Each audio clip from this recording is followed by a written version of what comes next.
সবাইকে আমন্ত্রণ জানাচ্ছি এনটিভির নিয়মিত আয়োজন মার্কেট ওয়াচে। দর্শক, আপনাদের সাথে আছি আমি হাসিব হাসান।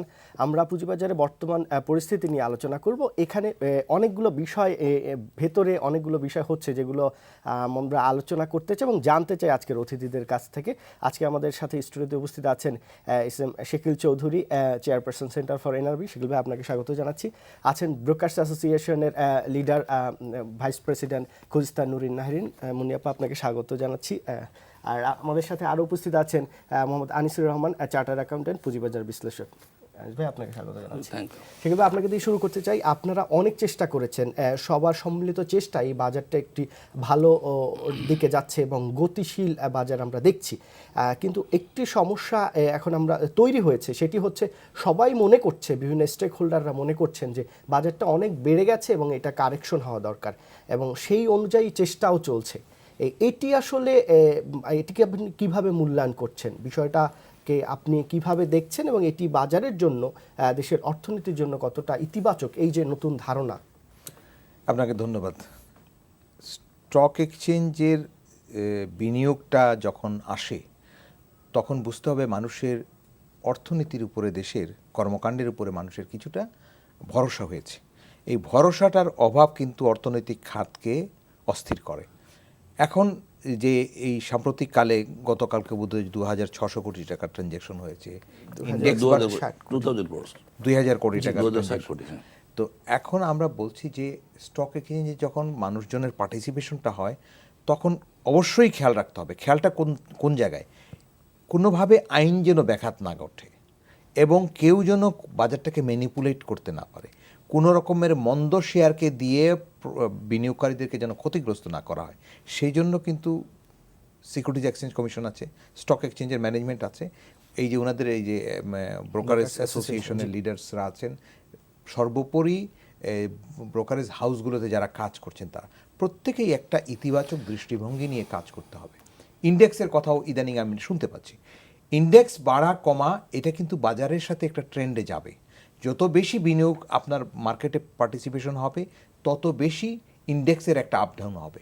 আমাদের এখানে কিন্তু 8,500 কোটি টাকা, 8,500-এর মতো ইন্ডেক্স ছিল, এখন 5,500-এর মতো আসছে। সর্বনিম্ন তো 3,400-র মধ্যেও গেছে। আমাদের বক্তব্য হচ্ছে বাজার যেন ওভারহিটেড না হয় এবং ওভারহিটের কারণে বাজার যেন সাধারণ বিনিয়োগকারী যেন ক্ষতিগ্রস্ত না হয়। ওভারহিটেড সত্যিকার অর্থে হচ্ছে কিনা, বড় পার্টিসিপেশন মানে ওভারহিট হওয়া নয়, বড় পার্টিসিপেশন মানে মানুষের অংশগ্রহণ বেড়েছে, কিন্তু সেখান থেকে বাজারটাকে ভিন্ন খাতে প্রবাহিত হওয়ার 2010-এ যেটা হয়েছে এটা এখন মানুষ আলোচনার মধ্যে নিয়ে আসছে। 8,500 কিন্তু এখনও যায় নাই, 6.5। ইন্ডেক্সের বড় কথা হচ্ছে প্রাইস অফ দি শেয়ার, সেইটা কিভাবে আছে, সেটা কি খুব অস্বাভাবিক কিছু হচ্ছে, একটা কোম্পানির চালচুলো কিছু নেই, তার গ্রোথ হয়ে গেছে বাজারে, এটা হচ্ছে কিনা, মানে মন্দ কিছু শেয়ারকে নিয়ে কিছু প্লে করার টেন্ডেন্সি থাকে, এগুলো সারা পৃথিবীর শেয়ার বাজারগুলোতে আছে, এটি যেন না হয়, এটাই হচ্ছে রেগুলেটরসদের দেখবার দায়িত্ব। ইন্ডেক্স বাড়া, পার্টিসিপেশন বাড়া, বাজার বাড়া বড় কথা নয়, কিন্তু ওয়াচিংয়ের মানে নামে, ওয়াচডগ হিসেবে ওয়াচিংয়ের নামে ওয়াচডগ যেন একটা পেনিক সৃষ্টি না করেন। পেনিক হলে কিন্তু বাজার পড়ে যেতে পারে। বাজার পড়া বলতে আমি এটাই বোঝাচ্ছি যে ন্যায্য শেয়ারের ন্যায্য মূল্যের নিচেও কিন্তু মূল্য চলে আসে যখন ওভার হয়, ওভার অ্যাকশন হয় আপনার ওয়াচডগের পক্ষ থেকে বা রেগুলেটরসদের পক্ষ থেকে। ডেফিনেটলি হবে, প্রতিনিয়ত হবে, প্রতি সেকেন্ডে হবে। এটা ক্যাপিটাল মার্কেটই কিন্তু সেকেন্ডের মার্কেট, সেই জন্য প্রতি সময় হবে, কিন্তু সেটি যেন ন্যায্য হয়। এই যে dealers association, brokers association, stock এক্সচেঞ্জগুলো আছেন, এদের সাথে একটা সমন্বয় করে সবাই যেন একটা পজিটিভ অ্যাপ্রোচে থাকেন। জোর করে বাজার ফেলানো, জোর করে বাজার উঠানো নয়, এটা কিন্তু রেগুলেটরের কাজ নয়। নিয়মতান্ত্রিকভাবে সেটা পরিচালিত হচ্ছে কিনা এবং হতে দেয়াইটাই হলো রেগুলেটরসদের কাজ। মুনিয়াপ্পা, আপনারা ব্রোকার্স অ্যাসোসিয়েশন নতুন দায়িত্ব নিয়েছেন, আপনারা মনে করছেন কি যে বাজারটা অস্বাভাবিক কোনো দিকে যাচ্ছে কিংবা বাজারটা স্বাভাবিক আছে? আপনাদের মূল্যায়নটা কি? ধন্যবাদ হাসিব আপনাকে। যে জিনিসটা হয়েছে যে এতদিন আপনি দেখেন 2010-এর পর থেকে কিন্তু মার্কেটটা আন্ডার ভ্যালুড ছিল, শেয়ারগুলো আন্ডার ভ্যালুড ছিল।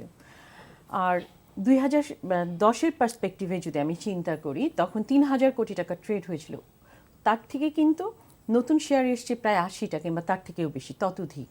আসছে। সো এখন যদি 2000 কোটি টাকা ট্রেড হয়, এটা কোনো বিষয়ই না মার্কেটের জন্য। আপনাকে একটি ইনফরমেশন আপনি জানেন নিশ্চয়ই, যেটি হচ্ছে 2010-এ যতগুলো শেয়ার ছিল এখন 3.5 গুণ শেয়ার।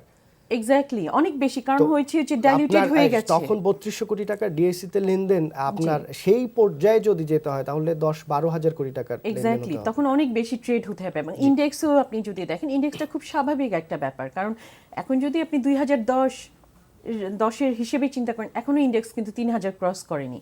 যে জিনিসটা হয়েছে, একটা জুজুর ভয় কাজ করছে সবার মধ্যে, যে ওই যে একটা কথা আছে না, যে ঘর পোড়া গরু সিঁদুরে মেঘ দেখলেও ভয় পায়। এখন সিঁদুরে মেঘ দেখে মানুষ ভয় পাচ্ছে। আমাদের সবাই চিন্তা করছে যে মার্কেট এত ওভারহিটেড মানে হয়ে এই যাচ্ছে সবাইটা কিনা। কারা? এখানে অনেকেই আসলে ভয় পাচ্ছে, রেগুলেটরি বডি যারা, তারা চিন্তা করছে যে মার্কেটটা কি আসলে, তারাও যে অনেক ভয় পাচ্ছে তাও না, আমি বলবো যে তারা আসলে একটু কুল ডাউন করতে চাচ্ছে। যেভাবে মার্কেটটা নতুন নতুন বিনিয়োগকারীরা আসা শুরু করেছে, আস্থার জায়গাটি কেবলমাত্র ফিরতে শুরু করেছে, মার্কেটটা তার স্বাভাবিক গতিতে এসছে। আমি মনে করি যে এটা খুবই একটা স্বাভাবিক বিষয়। এখনই যদি রেগুলেটরি বডিরা অনেক বেশি, অনেকে মানে ওভার ফোনে বলছে যে না, এক্সপোজার লিমিট একটু বেড়ে যাচ্ছে, এটা করতে হবে, উইকলি রিপোর্ট দিতে হবে, বিভিন্ন। তারপরে একটা আছে যে চিঠি চালাচালি হচ্ছে, শুরু হয়েছে কিন্তু অনেক কিছু মার্কেটটাকে ফেলার জন্য।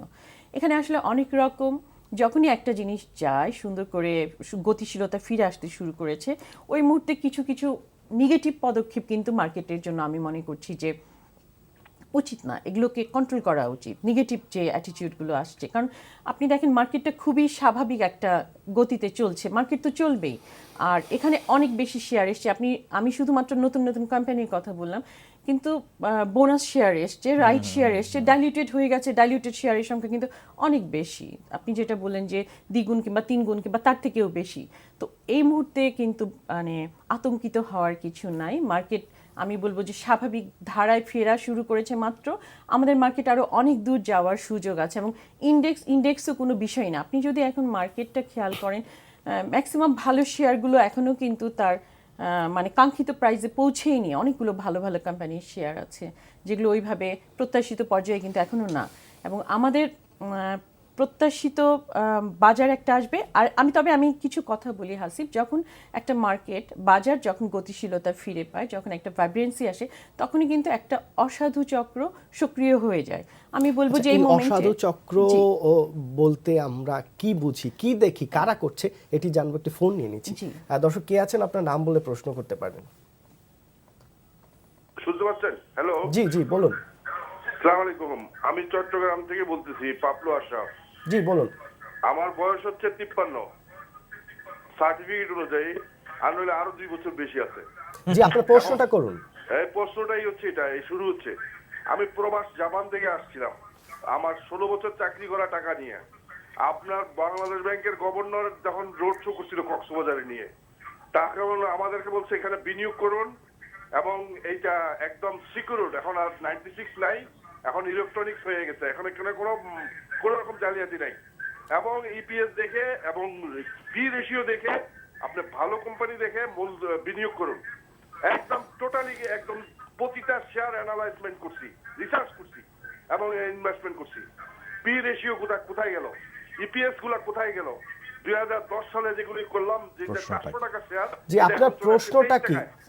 আমি যে এখন পুঁজি হারা জি হয়ে গেলাম। দর্শক, আপনার প্রশ্নটা আসলে বুঝতে পেরেছি, উনি ক্ষতিগ্রস্ত হয়েছেন সেই যে জিনিসটা হয়েছে কি, উনি যেটা বলছে, উনি যদি ভালো কোনো শেয়ার ইনভেস্ট করে থাকে তাহলে কিন্তু রিকভারি হচ্ছে। এখন যে পর্যায়ে এসছে, অনেক শেয়ারগুলো কিন্তু তাদের কাঙ্ক্ষিত প্রাইসে না পৌঁছালেও কাছাকাছি এসছে।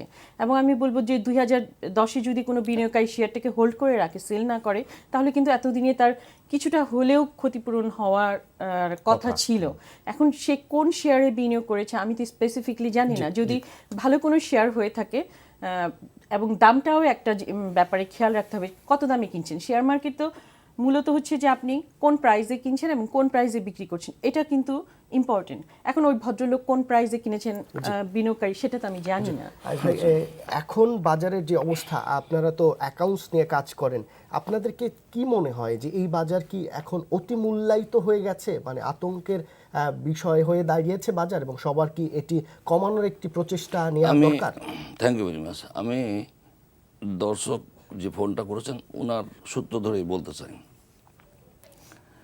আপনাদেরকে একটা জিনিস খেয়ালটা করতে হবে, 2010-এর সাথে যদি আমি কম্পেয়ার করি, লাস্ট 6 ইয়ার্সে মার্কেটটা আপনার ডিক্লাইন করতে করতে এমন এক অবস্থায় নেমেছিল, অ্যাবনর্মাল, এটা অস্বাভাবিক, এটা সবাই স্বীকার করবে। আবার 2010-এ যে প্রাইসটা হিট করেছিল সেটাও অস্বাভাবিক ছিল।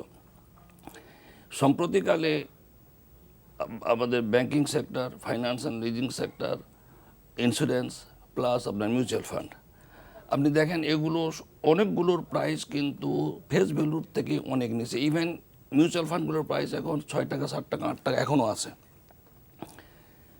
এই যখন এই শেয়ারগুলো একটু পিক করেছে, তারপরে ইন্ডেক্সে গিয়ে একটু হিট করেছে, কারণ ব্যাংকিং সেক্টরে market capital, banking, finance and leasing, mutual fund and insurance সেক্টরের মার্কেট ক্যাপিটালাইজেশন 50% অ্যাভাব। এটা যখন একটু পিক করেছে, তাতেই কিন্তু আপনার ইন্ডেক্সটা একটু হিট করেছে। ইট ডাজ নট মিন যে আপনার মার্কেট অস্বাভাবিক গতিতে যাচ্ছে, নট। কারণ এটা এমন তলানিতে নেমে গেছিল যেটা সবাই জানেন, এটা একটা আনবিলিভেবল। সবাই আমরা সকলের প্রচেষ্টায় মার্কেটটা একটা গতিশীল পর্যায়ে যেতে আরম্ভ করেছে। এই সময় আর্টিফিশিয়ালি, আমি সকলকে অনুরোধ করব, আর্টিফিশিয়ালি মার্কেটকে কারেকশন করানো বা মার্কেটে ইন্টারফেয়ার করানো, এটার থেকে সবাই যেন আমরা বিরত থাকি। বিনিয়োগকারীদের প্রতি আমার আবেদন, বিনিয়োগকারী, প্রাতিষ্ঠানিক বিনিয়োগকারী, ক্ষুদ্র বিনিয়োগকারী, অন্যান্য স্টেক হোল্ডার, মিডিয়া, সকলের প্রতি আমার একটা আবেদন, মার্কেটকে আমরা যেন স্বাভাবিক গতিতে চলতে দেই। মার্কেট যদি স্বাভাবিক গতিতে রান করে তাহলে অটোমেটিক্যালি কারেকশন হবে। আপনি একটা জিনিস দেখেন, ব্যাংকিং সেক্টরের শেয়ারগুলোর প্রাইস, আপনার ওই ভদ্রলোকের কথা ধরেই যদি আমি দেখি, ইনফ্যাক্ট আমাদের এই ব্যাংকিং সেক্টরের শেয়ারগুলোর প্রাইস কোনোটা 10%, ওই প্রাইসের থেকে 10% বা ইভেন 5% প্রাইসে নেমে গেছে। তাহলে উনি যদি একটা শেয়ারের বাই করেন, 2010-এর সাথে কম্পেয়ার করে যদি আমি বলি, উনি যদি শেয়ারটা 30% প্রাইসে বাই করেন, ওটা প্রাইস যখন 5% নেমে যায়, তখন তো অটোমেটিক্যালি ওনার পুঁজি হারাবেই। এখন ওখান থেকে আপনি, সে এনবিএল, ন্যাশনাল ব্যাংকের মতো শেয়ারের প্রাইস নেমে গেছিলো 8 টাকায়, সে ইদানিংকালে পিক করে, হ্যাঁ সেটা 278 টাকা, সেটা মাত্র 8 টাকায় নেমে গেছিলো। আমি দু একটা এমনি উদাহরণের জন্য নিয়ে আসতেছি, এক্সাম্পল হিসেবে। প্রাইম ফাইন্যান্সের শেয়ারের প্রাইস ছিল 510 টাকা, 20 টাকা, সেই শেয়ারটার প্রাইস নেমে গেছে 60 টাকা, 8 টাকায়। এখন এটা 520 মানে 100 টাকা, না 10 টাকার শেয়ার, 10 টাকা, হ্যাঁ 10 টাকার শেয়ার, তখন এটা হিট করেছিল, সেটা 60 টাকায় নাম ছিল, এখন এটা 11 টাকায় আসছে। আমার প্রশ্ন হলো, কেউ যদি রিজনেবল, এটা তার আগে এটা রিজনেবল প্রাইস ছিল সবসময় 40 টাকা, 50 টাকা, 60 টাকা। আমরা যারা মার্কেটের সাথে একটু টাচে আছি, আমার 22-23 বছর অভিজ্ঞতা থেকে বলতেছি, আমি যেটা দেখেছি, যারা রিজনেবল প্রাইসে শেয়ারটা বাই করেছে তারাও ক্ষতিগ্রস্ত হয়েছে। কারণ ওরা মনে করেছে এই শেয়ারটা যখন 30 টাকায় প্রাইস এসেছে, দিস মোস্ট রিজনেবল প্রাইস, সে পিক করেছে, পিক করার পরে ওর শেয়ারটার প্রাইস নেমে গেছে 8 টাকায়, এখন এটা পিক করে কেবল 11 টাকা, 12 টাকা আসতেছে। আপনি কি মনে করবেন যে ইন্ডেক্সটা ওভার? ফোন নিয়ে নিচ্ছি। দর্শক কে আছেন, আপনার নাম বলে প্রশ্ন করতে পারেন। আমার নাম বিমল দাস, আমি বরিশাল থেকে বলছি। জি বলুন। আমার প্রশ্ন হলো, ম্যাডাম কিছুক্ষণ আগে ওই যে চট্টগ্রাম থেকে এক ভাইয়া ফোন দিয়েছে, ওনাকে বললো যে আপনি 2011 সালে যদি ভালো শেয়ার কিনে থাকেন তাহলে আপনার প্রাইস, আসলে ভালো শেয়ার কোনটা, ন্যাশনাল ব্যাংক, তারপরে ব্যাংকগুলো কি খারাপ শেয়ার? জি দর্শক বুঝতে পেরেছি আপনার প্রশ্নটা। আচ্ছা, এই প্রশ্নটা আসবো, আমি শাকিল ভাইয়ের কাছে আসতে চাই। আজ ভাই যে কথাটি বললেন, যে কয়েকটি শেয়ারের এক্সাম্পল দিলেন, এখন যারা রেগুলেটর, যারা কাজ করছেন, যারা মনে করছেন যে বাজার অনেক বেড়ে গেছে, কমানো দরকার, আমরা জানি যে আইসিবি প্রচুর শেয়ার সেল করছে বাজারকে কমানোর জন্য। আমরা জানি বিএসসিসি থেকে ডিএসসিসিএসকে ফোন দেওয়া হচ্ছে যে তোমরা বিভিন্ন হাউজে যাও, তদন্ত করো কি হচ্ছে। এই বাংলাদেশ ব্যাংক আগে যে এক্সপোজারের জিনিসটা রিপোর্ট দিতে হতো মান্থলি, সেটি এখন উইকলি দেওয়ার জন্য তারা ব্যাংকগুলোকে বলছে। এই যে একটি তৎপরতা, এটি আসলে কি এই তৎপরতা দেখানোর মতো সময় চলে আসছে কিনা? যদি আসে তাহলে এই যে 2010-এ যে শেয়ার ছিল এবং তখন যে ইন্ডেক্স ছিল, এখন যে ইন্ডেক্স কিন্তু এখন ইন্ডেক্স কিন্তু 2000 পয়েন্ট বেশি আছে, কারণ এই আগে ডিএসসি জেনারেল ইন্ডেক্স ছিল, এখন ডিএসসি এক্স, এবং এই এক্স কিন্তু 2000 পয়েন্টকে আপ, এরকম একটা পয়েন্ট আপ করে ইন্ডেক্স রাখা হয়েছে। তো তাদের কাছে কি কোনো ডেটা নেই, তাদের কাছে কি কোনো বিশ্লেষণ নেই যে এই শেয়ার যদি একটা যৌক্তিক পর্যায়ে যায় তাহলে কত লেনদেন হতে পারে, কত ইন্ডেক্স বাড়তে পারে? যদি সেই ডেটা না থাকে তাহলে এই ধরনের হস্তক্ষেপ কি বাজারের জন্য মঙ্গল কিনা?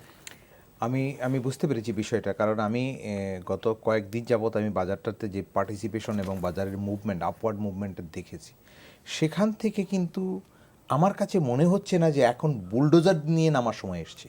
এই কথাটা 2010-এর যে পিক সিচুয়েশন ছিল, যেটা উনিও বললেন, সেই জায়গাতে যায় না। সেখানে কিন্তু জাঙ্ক শেয়ারের প্রাইস অনেক বেড়েছে। আমি কিন্তু এখনও আজকে এই মুহূর্তেও বলবো, ভবিষ্যতেও বলবো, জাঙ্ক শেয়ারগুলো নিয়ে প্লে হয়, এই জায়গাটাতে সতর্ক থাকতে হবে। আর দ্বিতীয় কথা হচ্ছে যে রেগুলেটরস, আমি বলেছি প্রতি মুহূর্তেই তার ওয়াচের মধ্যে বাজারটা থাকতে হবে, কিন্তু এটি বাজারকে যেন অস্থির করে না ফেলে। আমি বলছি যে আপনি রেগুলেট করবেন ডেফিনেটলি, যে কোনো রকমের কোনো অস্বচ্ছ ব্যবস্থাপনা বা অস্বচ্ছ লেনদেন হচ্ছে কিনা। আপনি যদি বলেন যে বাজারটা এখন বাড়ছে কিনা, আমি যদি কারণ হিসেবে বলি, অর্থমন্ত্রী সব কয়েকদিন আগে বলেছেন যে বাজারে আমরা ইয়ে করছি, ওই যে মাল্টিনেশনালসগুলোর শেয়ারগুলোকে আনবার জন্য উদ্যোগ নিচ্ছি। এটাও তো একটা কারণ হতে পারে বাজারের জন্য ইতিবাচক দিকে যাওয়ার জন্য। আমাদের প্রধানমন্ত্রী সেই দিন এই সিকিউরিটি এক্সচেঞ্জ কমিশনের ভবন উদ্বোধনের সময় যে সেন্সিবলি ইনভেস্টমেন্ট করবার কথা বলেছেন, এটাও তো একটা নেগেটিভ নয়, এটাও তো ভালো যে দেখে শুনে বিনিয়োগ করবেন। এই দেখা এবং শোনার মধ্যে কোনো গাফিলতি আছে কিনা সেটা কিন্তু রেগুলেটরস দেখবেন। ইন্ডেক্স প্রাইস এবং ওভার প্রাইস যদি কোনোটা হয় অযৌক্তিকভাবে, যেমন আপনার 508 টাকার শেয়ার 7 টাকায় নেমেছে, দুটোই অযৌক্তিক।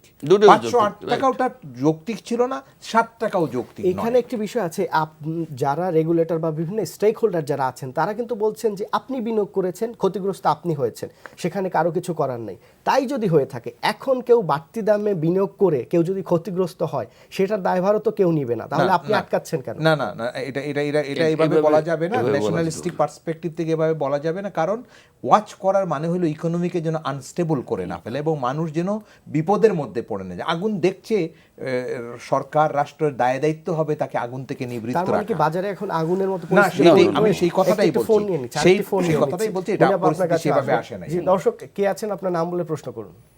জি হ্যালো, জি বলুন। জি আসসালামু আলাইকুম। জি শুনতে পাচ্ছি, আপনি প্রশ্ন করুন।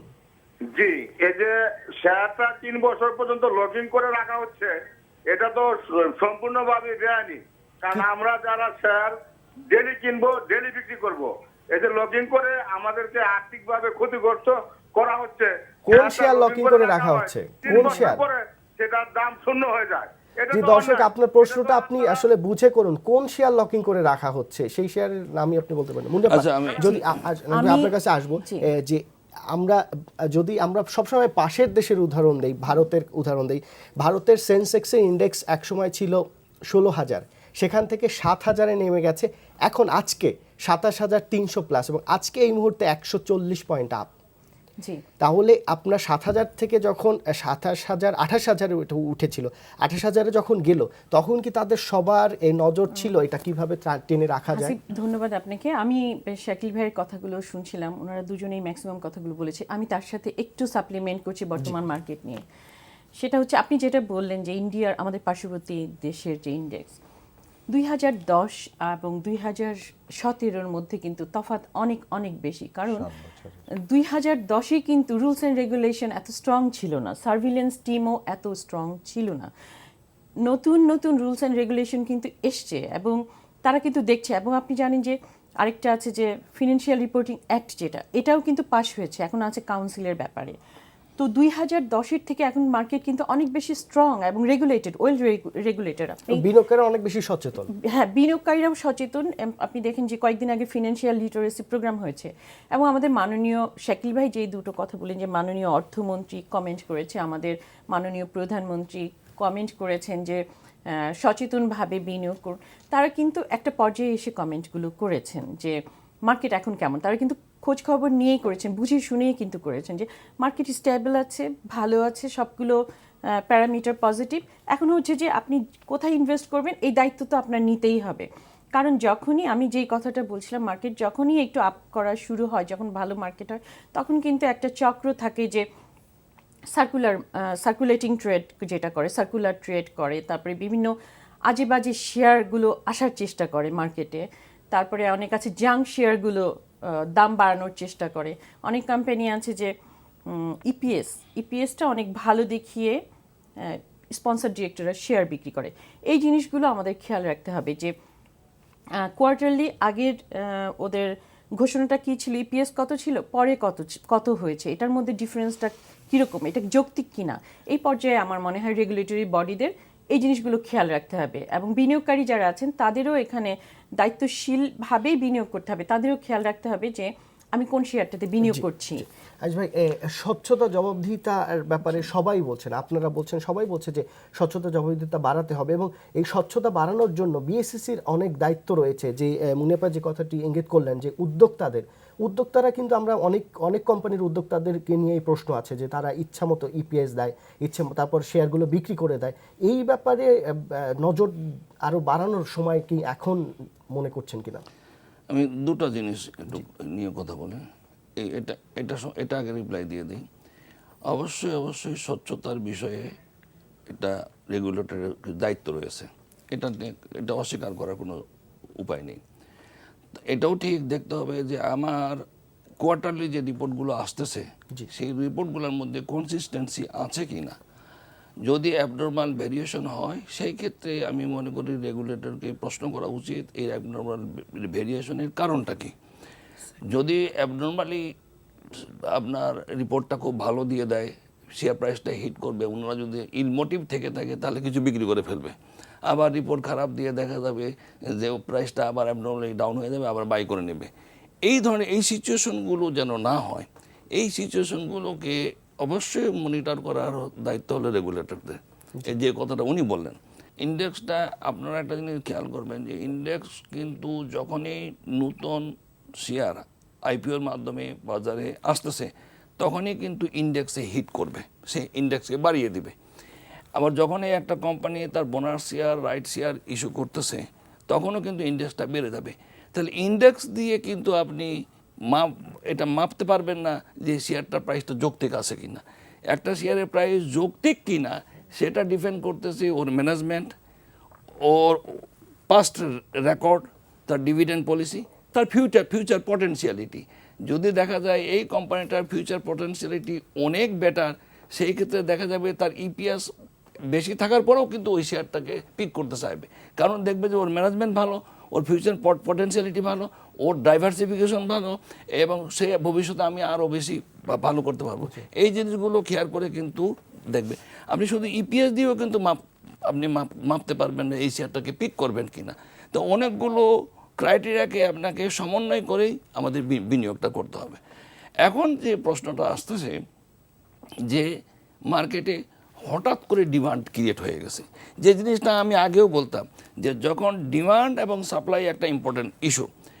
কিছুদিন আগেও আমি যখন এখানে কথা বলতে এসেছিলাম তখন দেখতাম যে মার্কেটে কোনো ডিমান্ড নাই কিন্তু সাপ্লাই আসতেছে, ডিমান্ড নেই কিন্তু সাপ্লাই আসতেছে। এখন ডিমান্ড ক্রিয়েট হয়েছে, এখন আমাকে সাপ্লাই দিতে হবে। তাহলে কি দাঁড়াচ্ছে, সরকার বা রেগুলেটরি বডি বা অন্যান্য স্টেক হোল্ডার যারা মার্কেটকে স্টেবল করতে চান তাহলে ওনাদের, আমি মনে করি ওনাদেরকে উচিত এখন সাপ্লাই, যেহেতু আমার ডিমান্ড ক্রিয়েট হয়েছে তাহলে আমাকে সাপ্লাই আনতে হবে, সাপ্লাইয়ের দিকে আমার নজর দিতে হবে। আর্টিফিশিয়ালি মার্কেটকে এই ডাউন করাটা বা আপ করাটা, এটার থেকে আমাদেরকে বিরত থাকতে হবে। ভাই, একটি প্রশ্ন হচ্ছে যে আপনি যে ব্রোকার্স অ্যাসোসিয়েশন এই কমিটি হওয়ার আগে একটি চেষ্টা ছিল সবার যে এই এক্সপোজারের বিষয়টা নিয়ে একটা সমাধান, এবং কেন্দ্রীয় ব্যাংক একটি ভালো সমাধান দিয়েছেন, একটা পলিসি সাপোর্ট দিয়েছেন যাতে এই এক্সপোজারের বিষয়টা আর কখনো আসবে না, যে টাইম বাড়ানোর। তো এখন যদি রেগুলেটররা মনে করেন যে বাজার বেড়ে গেছে, তারা পলিসিগত চেঞ্জ করুক যাতে বাজার একটি স্বাভাবিক পর্যায়ে যায়, কিন্তু সরাসরি ব্রোকারে ফোন দিয়ে, মার্চেন্ট ব্যাংকে ফোন দিয়ে কিংবা অন্য লোক পাঠিয়ে এটি না করা কি বেটার কিনা, এটি শুনবো। একটি ফোন নিয়ে নিচ্ছি। দর্শক, আপনার নাম বলে প্রশ্ন করুন। হ্যালো, আসিফ ভাই, রিপন বলছি রাজশাহী থেকে। জি বলুন। আপনাকে অসংখ্য ধন্যবাদ এর জন্য যে একটা প্রোগ্রাম করছেন। আমি এর আগেও আপনার সাথে কথা বলছি, মাঝে মাঝেই ফোন করি। আসিফ ভাইয়া, আপনাকে দুইটা প্রশ্ন। এক নম্বর প্রশ্ন হলো যে প্রধানমন্ত্রী বললেন যে বিনিয়োগ শিক্ষা কার্যক্রমটা আসলে কবে থেকে চালু হবে, কবে করবে কিনা। আর আরেকটা প্রশ্ন হলো, যারা দেশের কর্ণধার, যারা দেশের চালায়, যারা দেশের অর্থনীতি, তারা 11, 12, 13 সালে বলল ফটকা বাজার, গ্যাসিনো বাজার, গায়ের চামড়া দিয়ে কোট মাপা যায় না। তাদেরকে 20 সালে এই মুখে যদি কথা বের হয়, তাহলে এখন বলছি বিনিয়োগ করার সুষ্ঠু সময়, বা এখন বলছি শেয়ার বাজারে, শেষ পর্যন্ত কি বিনিয়োগকারী কি জয় হলো না? বিনিয়োগকারী এতই মূর্খ, বিনিয়োগকারী কি এত ইয়ে ছিল? জি, ধন্যবাদ দর্শক আপনার প্রশ্ন এবং মতামতের জন্য। আমরা উনি যে কথাটা বলছেন ওনার প্রশ্নটা ধরেই বলি যে অর্থনীতিবিদরা একটা ফোরকাস্ট দিতে পারেন, যারা বাজারকে নিয়ে কাজকর্ম করেন তারা একটা ফোরকাস্ট, একটা অনুমান করে এটা কোন দিকে যেতে পারে তার অঙ্কের একটা হিসাব করে তারা হয়তো বলেন। কিন্তু যিনি বিনিয়োগ করবেন এবং যিনি মানে যে খাত থেকে যার সাথে বিনিয়োগ করবেন, উনার জ্ঞান উনার পরামর্শটাই হলো তার জন্য জরুরি। এখন আপনি একটা জাঙ্ক শেয়ারের দাম বাড়ছে, আপনি ওটা কিনতে গেলেন, আপনি একেবারে উপরের পিকে কিনে ফেললেন, আপনি যখন ছাড়বেন তখন অবশ্যই আপনি নিচে কিছু চলে যেতে হবে, তখন আপনার পোর্টফোলিও ছোট হয়ে যাবে, আপনার শেয়ার, আপনার প্রাইস ফল করবে, আপনি নিজে বিনিয়োগ ক্ষতিগ্রস্ত হওয়ার সম্ভাবনা থাকে। ওনারা একটা পরিসংখ্যান দেন, একটা বাজারের একটা পরিসংখ্যান নিয়ে একটা পরিসংখ্যান দেন, যারা অর্থনীতিবিদ, যারা স্টক এক্সচেঞ্জে আছেন, তাদের বুদ্ধিগুলোকে বা তাদের পরামর্শগুলোকে মাথায় রেখে আপনাকে আপনার মতো করে পরামর্শ দিতে হবে। জাপানের একজন প্রবাসী যে কথাটা বললেন, উনি এসে বিনিয়োগ করেছেন, উনাকে বুঝতে হবে উনি ওয়েভের মধ্যে কোথায় বিনিয়োগ করেছেন, এবং এখানেই হলো তার প্রুডেন্স, তার সক্ষমতাটা এখানেই। তাকে দেখতে হবে যে আমি ওয়েভটা যাবে, ক্যাপিটাল মার্কেট কিন্তু ওয়েভের উপরে যায়, একটা শেয়ার এবার একটু উপরে গেল, আবার একটু নিচে যাবে, আবার উপরে যেতে পারে। এই টলারেন্স, এই টেকনিক্যাল যে একটা ওয়েভ আছে, এটাকে একটু ধরতে হবে। এটা ধরার জন্য আমার মনে হয় যারা ব্রোকারেজ হাউসগুলোতে থাকেন বা যারা একটু গুরুত্বপূর্ণ মানে প্রবীণ বিনিয়োগকারী, তাদের সাথে একটু শেয়ার করলে তারা একটু বলতে পারবেন 2000 সালের বা 2 বছর আগে বা 1 বছর আগে এই শেয়ারটার কী পরিস্থিতি ছিল, তার ডিভিডেন্ড সিচুয়েশন কী ছিল, ম্যানেজমেন্টের পরিস্থিতি কী, ফোরকাস্ট কী। এখন বাংলাদেশে আমি আরও একটা কথা বলি, বিনিয়োগকারীরা অতি উৎসাহিত হওয়ার কোনো কারণ নেই। আমি দেশে বিদেশে গিয়ে দেখছি অনেকগুলো বিদেশি প্রতিষ্ঠান বাংলাদেশের বিভিন্ন লিস্টেড কোম্পানির শেয়ার টেয়ার কিনতে চাচ্ছে, মানে তারা এগুলো নিয়ে কাজ করছে। এটাও কিন্তু বাজারে একটু অংশগ্রহণ বেড়ে যাওয়ার কারণ হতে পারে। কিন্তু আপনাকে খেয়াল রাখতে হবে, একটা গুজবের মতো খবরটা ছড়িয়ে দিয়ে যে এটা কিনছে, এইটা শুনেই কেনার দরকার নেই। অনেকগুলো ব্যাংকের শেয়ার টেয়ারের মধ্যে বিদেশি পার্টিসিপেশনগুলো বাড়ছে। তো এই জায়গাগুলোতে আমাদেরকে খেয়াল রাখতে হবে যে জোয়ার যখন আসে, জোয়ারের সাথে কিন্তু পলি আসে, একটু আবর্জনাও আসে। তখন কিষানি করে কি, পলিটাকে জমির জন্য ব্যবহার করে উর্বরতার জন্য, আর আবর্জনাটাকে ফেলে দিয়ে পলিটা রাখে যাতে পরবর্তীতে ভালো ফসল পাওয়া যায়। আমাদের বিনিয়োগকারীদেরকেও ভাবতে হবে, বাজারে যদি আপনি ফিল করেন একটা ইতিবাচক ধারায় আসছে, গতিটা উপরের দিকে যাচ্ছে, জোয়ারের পানির সাথে আপনার পলি আসবে, আপনি পলিটা ব্যবহার করেন, কিন্তু আবর্জনাটাকেও আপনাকে বাছাই করবার মতো জ্ঞান থাকতে হবে, সেই কিষানির মতো। আমি বিনিয়োগকারীদের জন্য এটা বলবো, এবং রেগুলেটরদের কথা যে কথাটা বারবার আসছে, যে রেগুলেটররা যেন প্যানিক না করেন। এক্সপোজারের কথা এসছে, ব্যাঙ্কগুলোতে এক্সপোজড হয়ে এমন অবস্থা না, ব্যাংকের টাকাটাও কিন্তু এই শেয়ার হোল্ডারদেরই টাকা। সুতরাং এটা এক্সপোজড হবে কি হবে না, বাংলাদেশ ব্যাংকের একটা নিজস্ব পরিকল্পনার মধ্যে তদারকিতারা থাকবে। এটা বাজারকে প্যানিক করা নয়। ইন্ডিভিজুয়াল ব্যাংকগুলোর সাথে যে পলিসি কথাগুলো বলা হয়েছে, ইন্ডিভিজুয়াল ব্যাংকগুলোর সাথে বাংলাদেশ ব্যাংক নিয়মিতই একটা লেনদেনের মধ্যে কার্যক্রম, ইনফরমেশন শেয়ার করে যাচ্ছে, বৈঠক হচ্ছে। সেই জায়গাটাতে 1 মাসে বৈঠক হচ্ছে, যদি ফিল করেন 15 দিনে করেন, 7 দিনে করেন, কিন্তু এটাকে নিয়ে একেবারে বুলডোজারের মতো একটা প্যানিক অবস্থা তৈরি যেন না হয়, তাহলে এই ক্ষুদ্র বিনিয়োগ করে আবার ভয় পেয়ে যাবে, শব্দ শুনলে পালিয়ে যেতে পারে। এই পালিয়ে যাওয়া আমি যাওয়া চাই না, আবার হুড়মুড় খেলে পড়ে যাওয়াটাও কাম্য নয়। বুঝে শুনে যাওয়ার জন্য যেটুক মেধাভিত্তিক সহায়তা রেগুলেটরসদের মধ্যে থেকে দেওয়া উচিত সেটা থাকা উচিত, যেটুকু অ্যাওয়ারনেস দেওয়া দরকার, যেটুকু, এইটা ওভার অ্যাক্ট নয়, যেটুকু দেওয়া দরকার যে আপনি দেখে শুনে করেন, এখন বাজার ভালো যাচ্ছে, খারাপ শেয়ারও বেড়ে যেতে পারে, আপনি সতর্ক হয়ে ভালো শেয়ারগুলোর ব্যাপারে এবং তার ফান্ডামেন্টালসগুলো দেখে কিনেন, এটা একটা জায়গায় হতে পারে। জি মুনেপা, এই যে মাল্টিন্যাশনাল কোম্পানিগুলোর ব্যাপারে এসএসসির চেয়ারম্যানও বলেছেন, অর্থমন্ত্রীও বলেছেন যে সেগুলোর কিভাবে আনা যায় এ চেষ্টা করবেন, এবং আপনাদের ব্রোকার্স অ্যাসোসিয়েশন থেকে একটি কথা ছিল যে আপনারা মাল্টিন্যাশনাল কোম্পানিগুলোর কাছে যাবেন, ভালো ভালো কোম্পানিগুলোর কাছে যাবেন। তো এখন তো বাজারে ডিমান্ড তৈরি হয়েছে, আপনারা আপনাদের সেই কার্যক্রম কি শুরু করেছেন কিনা? আমি ধন্যবাদ হাসিব আপনাকে। আমি একটু শাকিল ভাইয়ের সাথে সাপ্লিমেন্ট করছি। উনি অনেক ভালো ভালো কথা বলেছেন। আমি একটা কথা শুধু বলবো যে যখন কোনো কোম্পানিতে ইনভেস্ট করবে কোনো বিনিয়োগকারী, তার অবশ্যই কোম্পানির ম্যানেজমেন্ট এবং মানে কর্পোরেট গভর্নেন্স ঠিক আছে কি না, কতখানি শক্তিশালী, এই জিনিসটাও কিন্তু খেয়াল করাটা জরুরি। কারণ আমরা অতীত ইতিহাস দেখলে আমরা দেখব যে অনেক কোম্পানি আছে ওরকম না, ম্যানেজমেন্ট ওরকম ভালো ছিল না, কিংবা স্পন্সর ডিরেক্টর অনেক ভালো ছিল না, যার জন্য ওই শেয়ারগুলোতে বিনিয়োগ করে পরবর্তীতে ওগুলো ওই কোম্পানিগুলো জাঙ্ক শেয়ারে পরিণত হয়েছে। সো বিনিয়োগকারীদের এই সময়টাতে খুব কেয়ারফুল থাকতে হবে যে আপনি কোন কোম্পানি, স্পেসিফিক্যালি কোন কোম্পানিতে কত দামে ইনভেস্ট করছেন, এটা খুব ইম্পর্টেন্ট। আর আপনি বলেছেন যে মাল্টি ন্যাশনাল কোম্পানি, এটা আমাদের অনেক দিনের দাবি যে আমাদের বাজারে এখন যেহেতু ডিম্যান্ড ক্রিয়েট হয়েছে, আমরা জানি যে শেয়ার বাজারটা হচ্ছে ডিম্যান্ড অ্যান্ড সাপ্লাই, এখন যেহেতু ডিমান্ড ক্রিয়েট হয়েছে আমরা চাই যে মাল্টি ন্যাশনাল কোম্পানিগুলো বাজারে আসুক। এবং অনেক দেশে আছে যে একটা পর্যায়ের পরে প্রত্যেকটা মাল্টি ন্যাশনাল কোম্পানিতে যে দেশে কাজ করছে ওদের কিন্তু বাধ্যতামূলকভাবে শেয়ার বাজারে লিস্টেড হতে হয়। আমাদের দেশে কিন্তু ওইরকম কোনো নিয়ম এখনও নাই, এখন পর্যন্তও নাই। মাল্টি ন্যাশনাল কোম্পানি, অনেকগুলো কোম্পানি আছে যে ওরা এখানে মানে বাজারজাত করছে, ব্যবসা করছে, তারপরে টাকাটা নিয়ে চলে যাচ্ছে। আমার মনে হয় যে ওদেরও এখানে মাল্টিন্যাশনাল কোম্পানিগুলোতেও যদি অন্য দেশের মতন বাধ্যতামূলক কোনো কিছু করা যায়, বিনিময়ে তাদেরকে কোনো কিছু দিতে হবে, কোনো ফ্যাসিলিটিস দিয়ে হলেও, তাহলে আমার মনে হয় যে আমাদের ট্যাক্স সুবিধা এমনিই পায়। হ্যাঁ, আরও যদি কোনো কিছু দেওয়ার সুযোগ থাকে তাহলে হবে কি আমাদের বিনিয়োগকারীরা কিন্তু উপকৃত হবে, এবং সেই সাথে আমরা।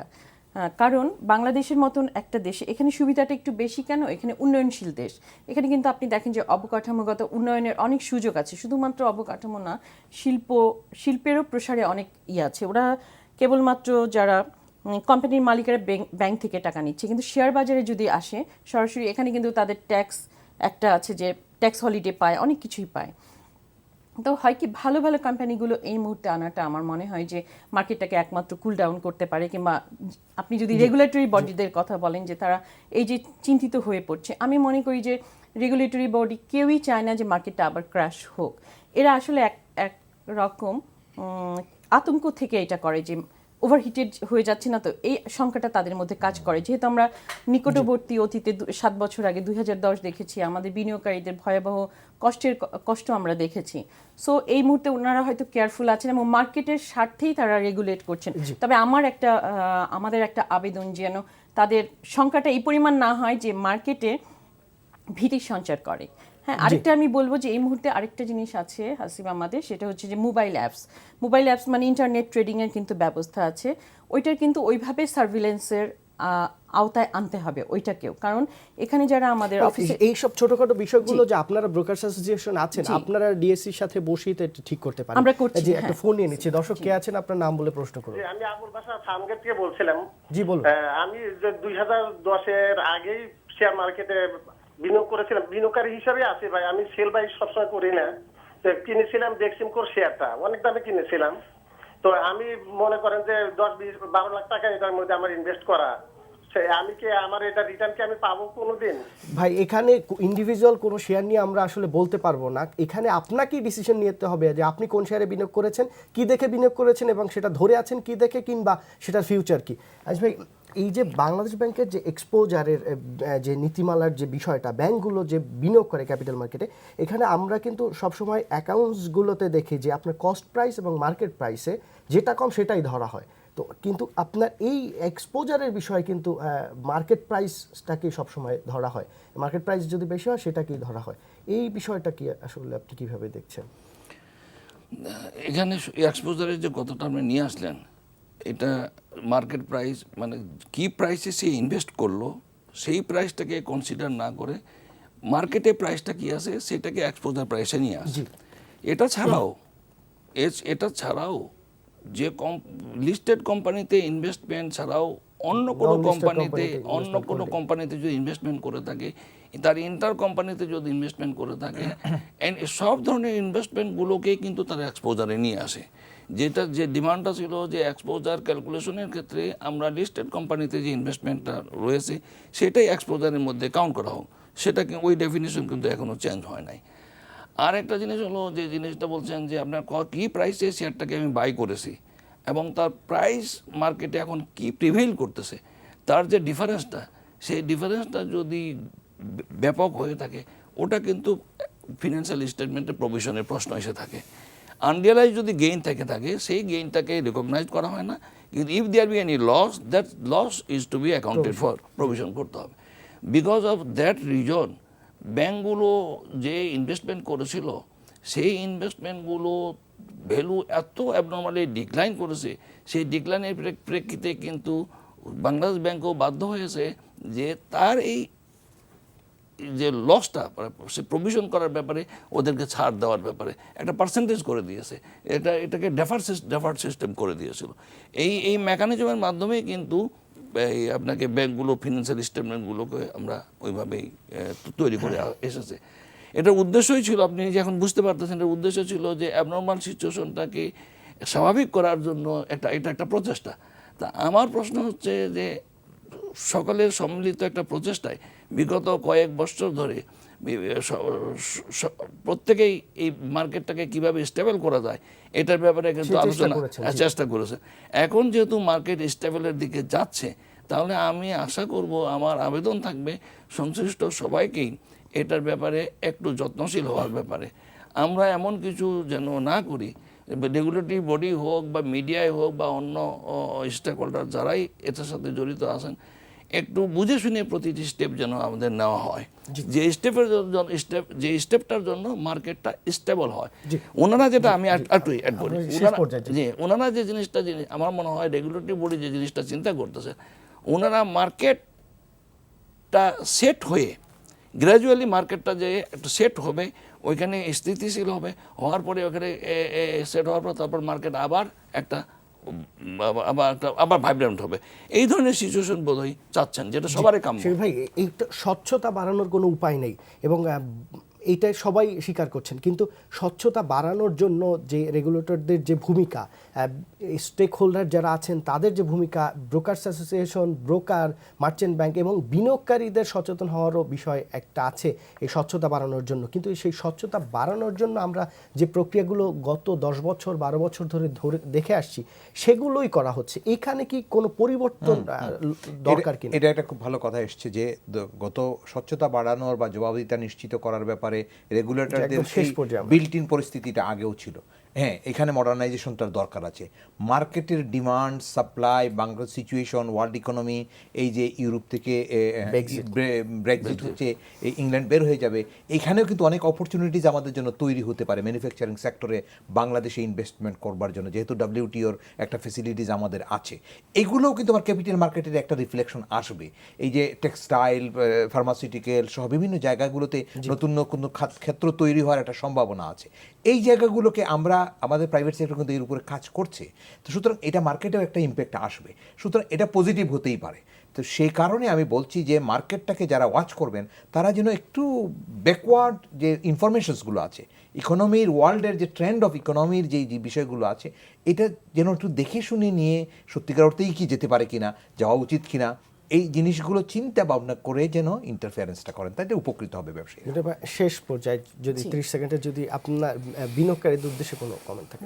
আমি একটু বলি, যদি মানে আমাদের টাইম না একদম শেষ হয়ে, বিনিয়োগকারীদের উদ্দেশ্যে সবসময় যেটা বলি যে মার্কেট গতিশীল হচ্ছে, অনেক দিন পর আমরা একটা ভালো বাজার পেয়েছি, ভালোর দিকে যাচ্ছে। আপনারা এই সময় অবশ্যই বিনিয়োগ করবেন, কিন্তু দেখে শুনে বুঝে বিনিয়োগ করবেন, কারণ লস হলে টাকাটা কিন্তু আপনারই যাবে, লাভ হলে যেমন আপনার, লসও কিন্তু আপনার সাথে কেউ শেয়ার করবে না। সো আপনি ভালো কোম্পানিতে বিনিয়োগ করুন, মূল্যভিত্তি সম্পন্ন কোম্পানিতে বিনিয়োগ করুন। এবং শাকিল ভাই, আনিস ভাই, আপনাদেরকে অনেক ধন্যবাদ আমাদেরকে সময় দেওয়ার জন্য। দর্শক, আগামীকালকে অনুষ্ঠান দেখার আমন্ত্রণ রইল। তবে বিনিয়োগ করার আগে মুনিয়াপা যেটি বললেন, দেখে শুনে বিনিয়োগ করবেন এবং এখন যে বাজার, সেই বাজারে আপনি কতটা মুনাফা করতে পারবেন সেই হিসেবটা আগে করে বাজারে আসবেন। আল্লাহ হাফেজ।